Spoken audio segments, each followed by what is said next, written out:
Ticket per entrare in città, il provvedimento inserito nel maxi emendamento alla legge di bilancio approvata al Senato e che ora deve tornare alla Camera per l'approvazione definitiva. Il Presidente della Regione Zaia torna a ribadire l'importanza della crocieristica per Venezia, auspicando che vengano prese delle decisioni al più presto. Ancora esito negativo per le ricerche del pescatore 53enne scomparso, i vigili del fuoco riprenderanno domani mattina. Sarà il settore ricettivo a trainare nel futuro l'economia di Mestre, che vedrà nei prossimi anni un'impressionante esplosione di nuovi alberghi, ma non mancano preoccupazioni per l'impatto sul tessuto sociale. Il 2018 ha visto il Veneto affrontare molte tematiche calde e importanti, il bilancio del Presidente del Consiglio regionale Roberto Ciambetti. Gli alberi dell'altopiano di Asiago colpiti dalla furia del maltempo, protagonisti del corteo acque dei Babbi Natale sul Canal Grande. Ecco cosa portano in tavola i veneziani la sera della vigilia e il giorno di Natale, lo racconta il nostro esperto in tradizioni.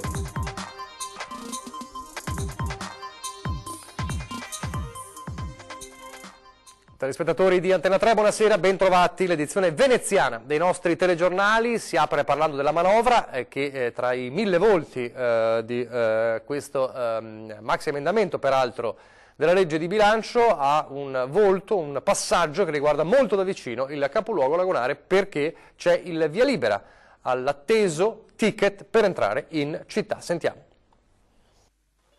Un ticket per entrare in città. Il provvedimento è stato inserito nel maxi emendamento alla legge di bilancio 2019 approvata ieri al Senato e ora dovrà tornare alla Camera per l'approvazione definitiva. Ma il ticket per Venezia potrebbe diventare presto realtà, rendendo soddisfatto il sindaco Brugnaro, che ne parla ormai da tempo. Si tratta di una sorta di tassa di soggiorno, solamente che in questo caso è indirizzata ai turisti pendolari.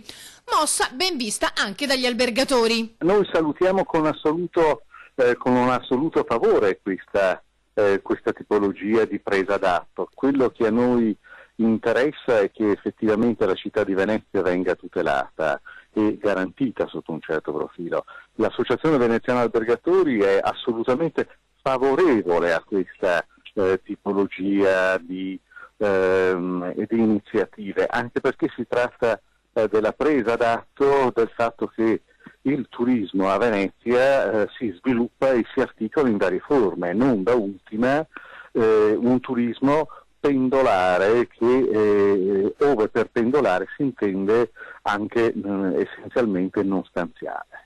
Il costo del ticket potrebbe variare dai 2,50 ai 5 euro a seconda dei periodi dell'anno e il pagamento potrebbe avvenire attraverso il biglietto di trasporto con cui i turisti arrivano in laguna, il treno, l'autobus o la nave da crociera. Spetterebbe quindi alle aziende private riscuotere o versare, ad esempio tramite un rincaro del biglietto. Bisogna sempre ricordare una cosa, che fatto 100 il prodotto del turismo, il 70% viene portato avanti e costruito dal 30% di turismo stanziale, quindi di coloro che dormono. Viceversa, il turismo pendolare, sempre fatto 100, il fattore turismo, comporta e porta solo esclusivamente il 30% del fatturato del turismo. Significa che cosa? Che il turismo residenziale porta direttamente ed indirettamente molto di più del turismo pendolare, anche se le spese che la città è chiamata a sostenere sono assolutamente infinitamente superiori.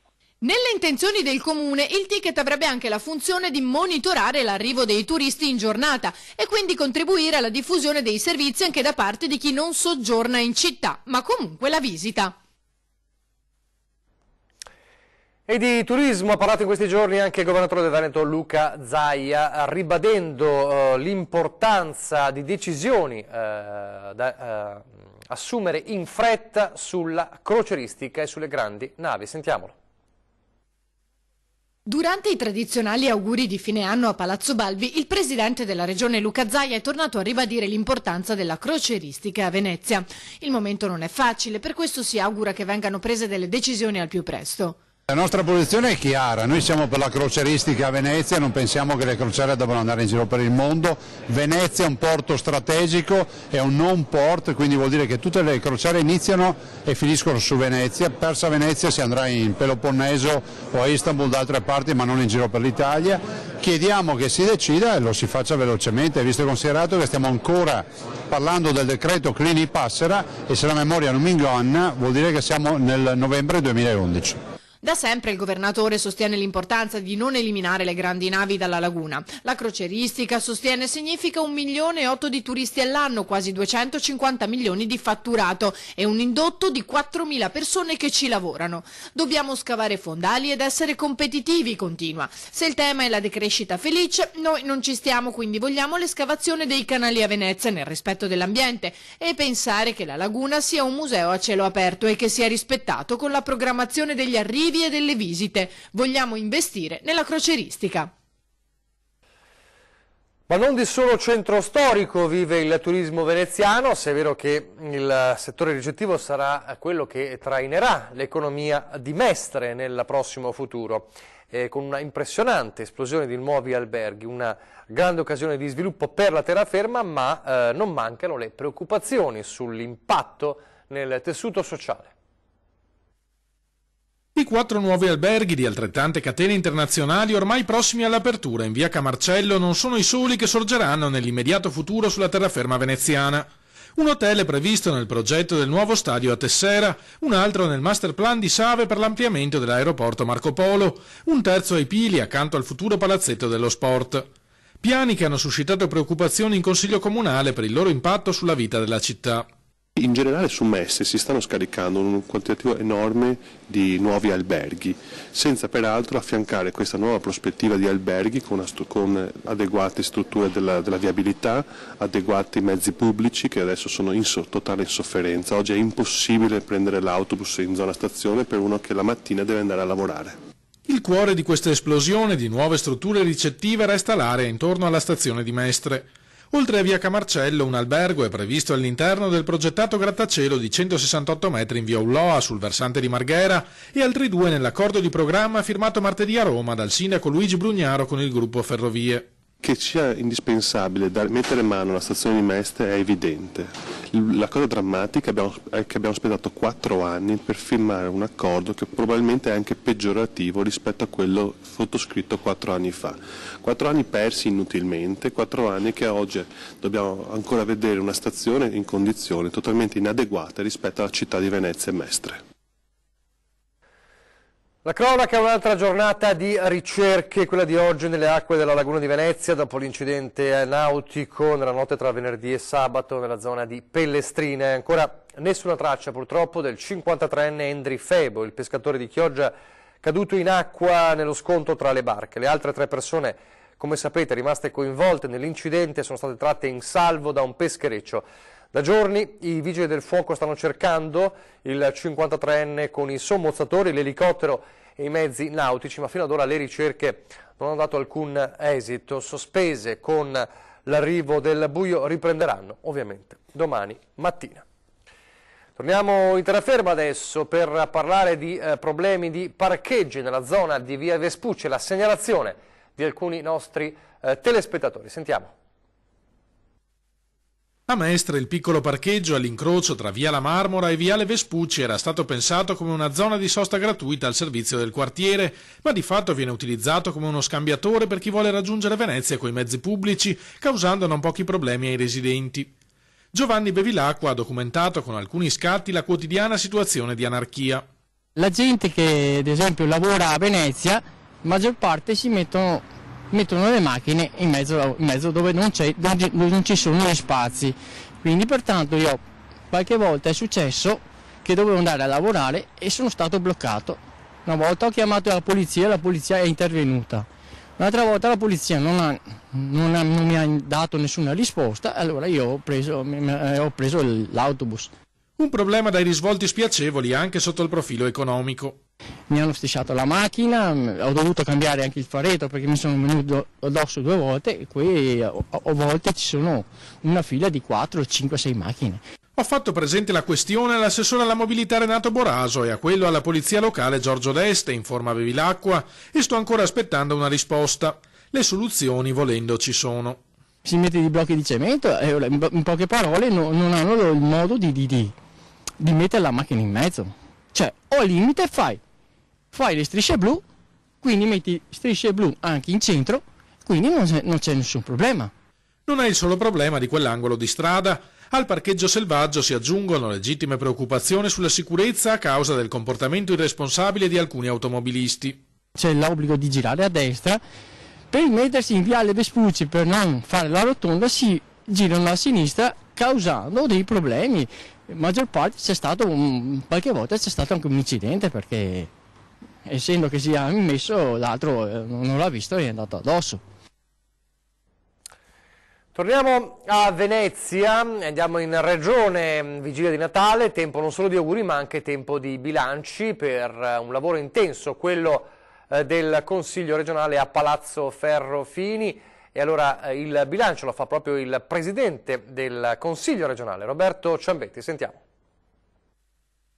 Un anno intensissimo, abbiamo approvato leggi che aspettavano da 30 anni, la legge sul piano cave. Abbiamo appena chiuso il piano sociosanitario, un altro assolutamente argomento importante che va a delineare la sanità veneta per i prossimi 5-6 anni. Il 2018 ha visto il Veneto affrontare molte tematiche calde e importanti, prima fra tutte quelle per l'autonomia che il governatore Zaia definisce la madre di tutte le battaglie. Lo stesso Consiglio regionale si è trovato a discutere molte questioni anche spinose, fino al raggiungimento di importanti risultati. Il Consiglio ha fatto oltre 42 sedute, è stato uno dei più produttivi in Italia, se non il più produttivo. Diciamo che noi al servizio dei veneti quest'anno veramente abbiamo dato il massimo, ripeto, con leggi di qualità, con leggi che serviranno a dare ordine al nostro territorio, a dare sviluppo, a mettere in moto energie che invece magari potevano essere in qualche maniera represse. Quindi un gran lavoro da parte del Consiglio e ci auguriamo che anche i veneti possano apprezzare la nostra attività, il mondo produttivo economico possa utilizzare queste norme e ci auguriamo per un 2019, mi auguro per tutti quanti, un anno veramente denso di soddisfazioni, denso di lavoro, denso di attività e appunto iniziative positive per tutti i veneti.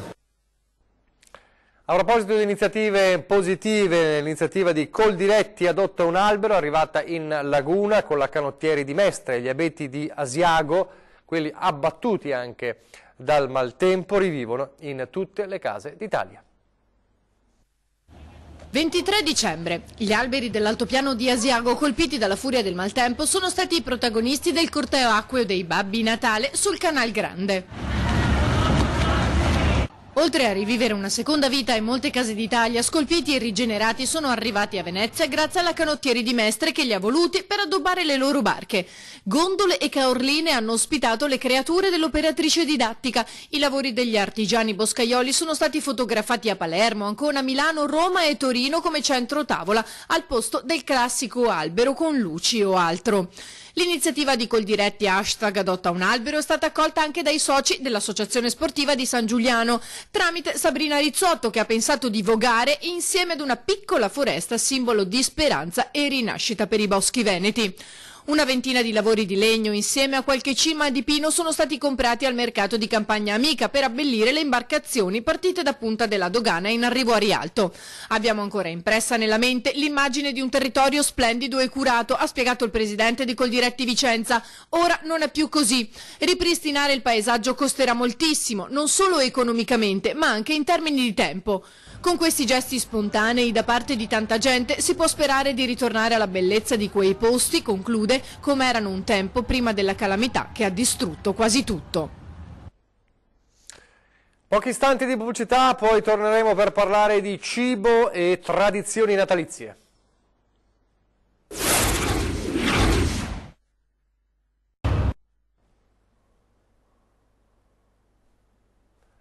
Rieccoci in studio, in diretta, il telegiornale di Venezia, vigilia di Natale. Allora, cosa si mangia tradizionalmente alla vigilia di Natale? Cosa si mangia anche nel giorno di Natale? Ce lo racconta nel prossimo servizio il nostro esperto di tradizioni, Sandro Brandolisio. Sentiamolo.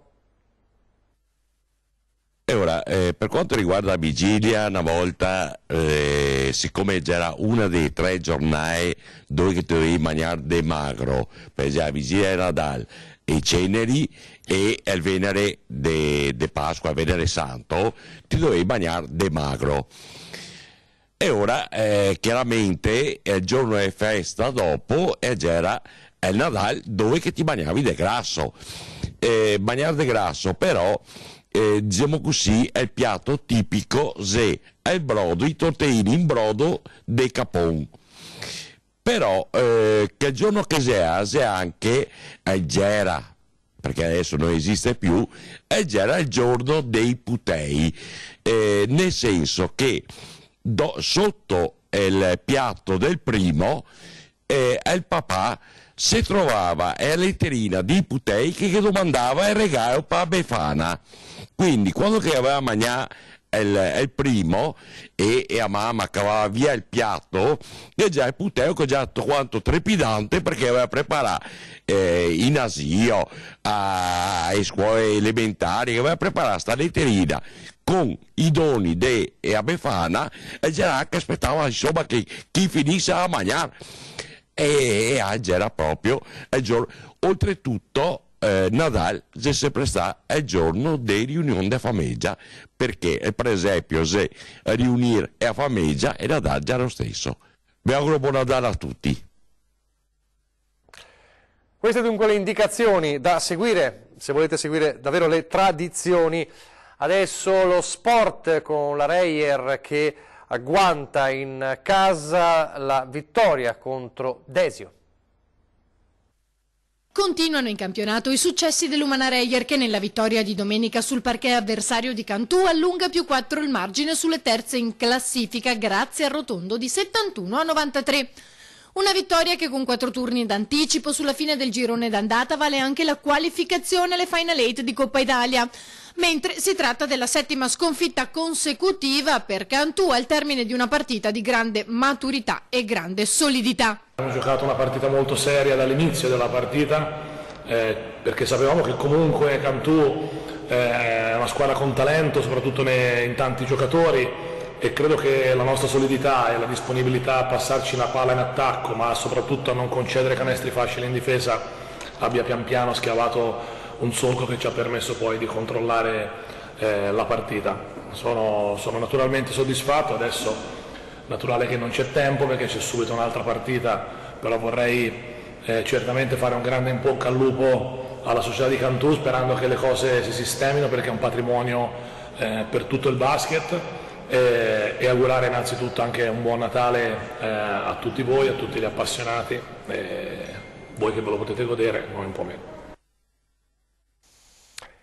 E adesso il nostro viaggio tra i presepi che ci porta a Tabina di Santa Maria di Sala per vedere proprio una delle natività realizzate da voi, quelle realizzate in questo caso dalla famiglia del signor Marino che ci ha mandato il suo.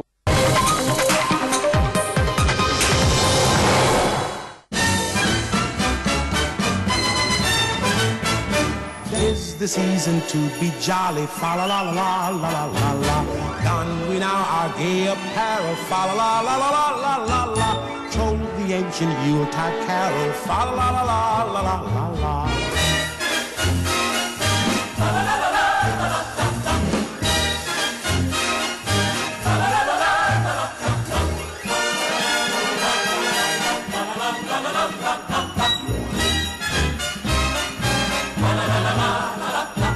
See the blazing Yule before us. Strike the harp and join the chorus. Follow me in merry measure while I tell of Yuletide treasure. Fa la la la la la la. Fa la la la la la la.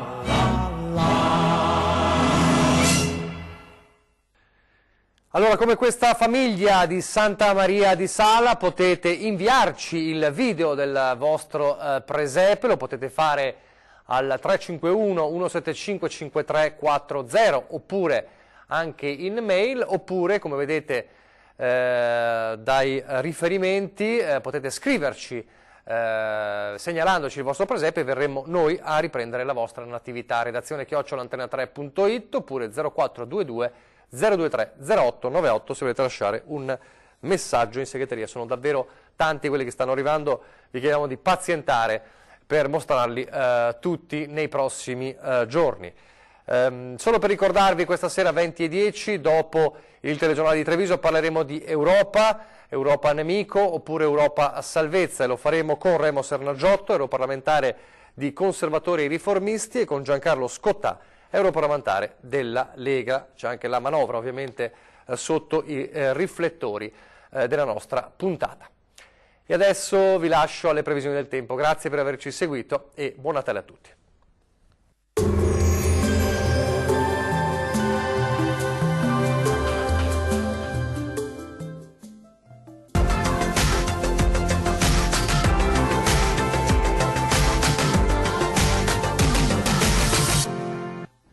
Ben ritrovati al meteo. La giornata di Natale trascorrerà all'insegna di un tempo in genere buono, ma vediamo il dettaglio. Sul Veneto la presenza dell'alta pressione garantirà un tempo per lo più stabile, tuttavia saranno presenti nubi basse, foschie e nebbie, specie sulle pianure centro-meridionali e sulle vallate alpine. Non mancheranno ampie schiarite soleggiate altrove. Temperature minime tra -2 e 2 gradi. Valori massimi compresi invece tra 4 e 6 gradi. Vediamo ora che tempo farà sul Friuli Venezia Giulia.